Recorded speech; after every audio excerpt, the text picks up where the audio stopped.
Okay, let's dive right into this explainer. Today, we're doing a forensic investigation into a bureaucratic machine that is working exactly as it was designed to work. We're looking at the architecture of adoption secrecy, a system buried under the heavy, dark institutional weight of sealed court files and government stamps.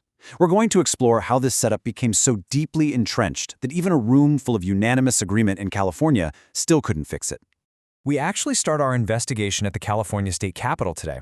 The question is, why wait 90 years for a vote in Room 437? A bill to unseal adoptee records, Senate Bill 381, had a unanimous support. Think about that. Adoptees, birth parents, adoptive parents, they all spoke with one unified voice. Not a single person stood up to defend the status quo, but the formal vote failed. Why? Because not enough legislators even bothered to show up to form a quorum. The chairs were just empty. Section 1. The document. The mechanics of a manufactured identity. To really understand why those chairs have been empty for 90 years, we have to look closely at the literal mechanics of the paperwork. On one hand, we have the biological facts, the original birth certificate, sealed by court order, locked away in an envelope. But then, on the other hand, we have the manufactured legal fiction. When a child is adopted in America, the state completely replaces the biological truth with a fabricated document. It legally claims, on identical, government-stamped paper, that the adoptive parents gave birth to the child. The government literally issues a document of a biological event that never actually happened, and then hands it to a child as their permanent identity. The crucial turning point for all of this was 1935. The sealing of these original records in California dates all the way back to that year. And get this, it was done to protect adopted families from societal stigma, not to protect birth parents, which is what the public has been told for decades. And shockingly, operative California law today still allows adoptive parents to request an amended certificate that permanently omits a child's race, color, and geographic origin. Not just redacted, mind you, completely erased from existence. Section 2. The network. Building the sorting machine. The intellectual network operating exactly when this adoption system was being built is absolutely critical to understand. Our dossier traces a highly documented chronological timeline. It starts in 1916, when Lewis Terman adapted the Stanford-Binet intelligence test.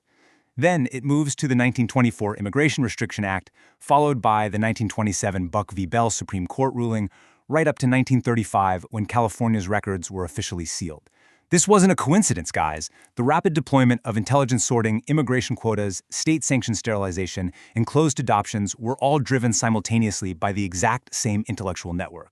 Stamped with institutional gold, their doctrine reads, "Adoption is a crime against those yet unborn."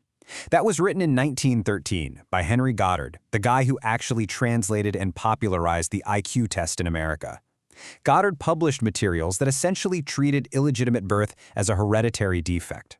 He genuinely believed unmarried mothers were presumably feeble-minded and that placing their children in respectable families risked contaminating the gene pool.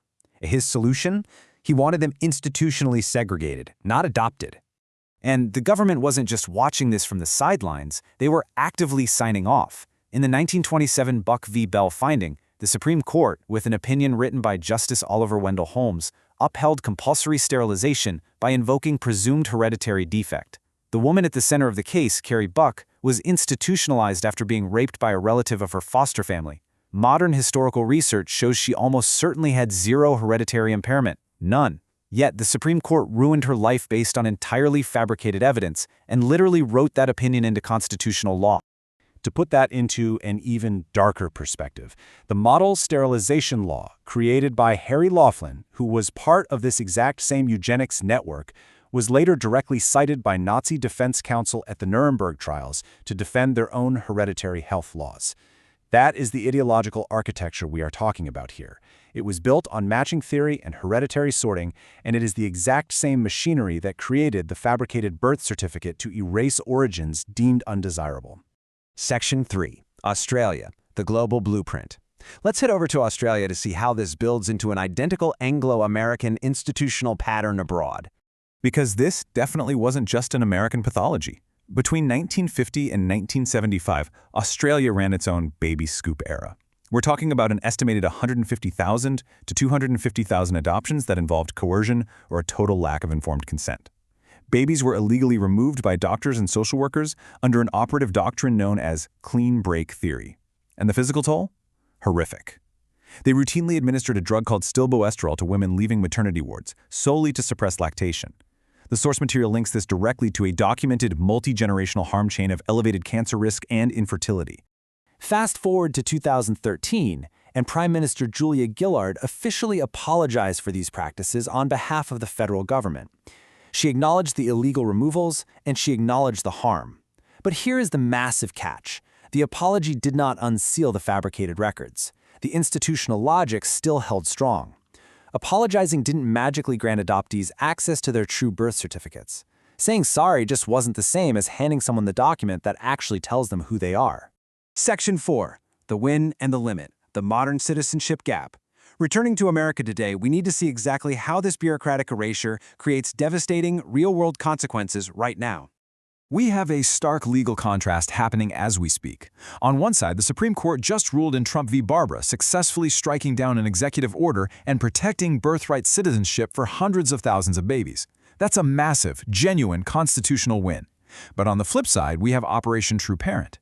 Because of a cutoff date gap in the Child Citizenship Act of 2000, adult international adoptees, people brought to the U.S. as infants holding fabricated American documents, are currently being deported by the Department of Homeland Security, all because their adoptive parents or the government failed to file the follow-up paperwork. When we look at the OMISSION platform scores for this, the delta gaps show a pretty grim reality. The Hague Convention has a 22-point gap. Australia's forced adoption response has a 7-point gap. But look closely at the Child Citizenship Act.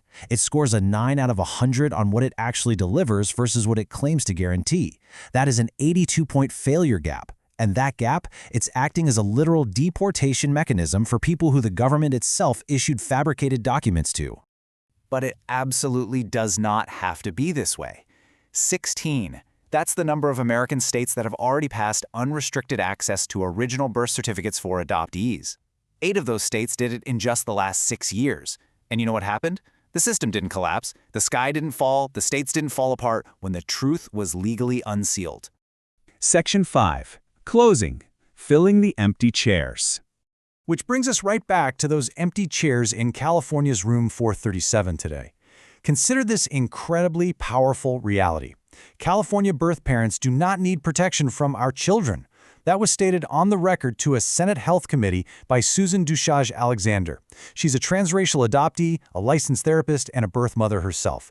With just that one sentence, she systematically dismantled the foundational excuse that sealing records protects birth mothers. The protection was never for the birth mothers. It was always for the system that needed the fiction to be absolutely airtight.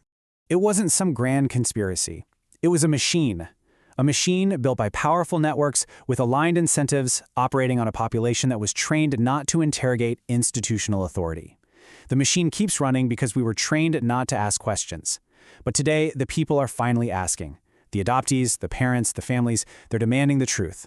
So, as we stare at the metaphorical empty chairs of room 437, I want to leave you with this. What will it actually take to stop the machine once and for all? Will you fill the empty chairs?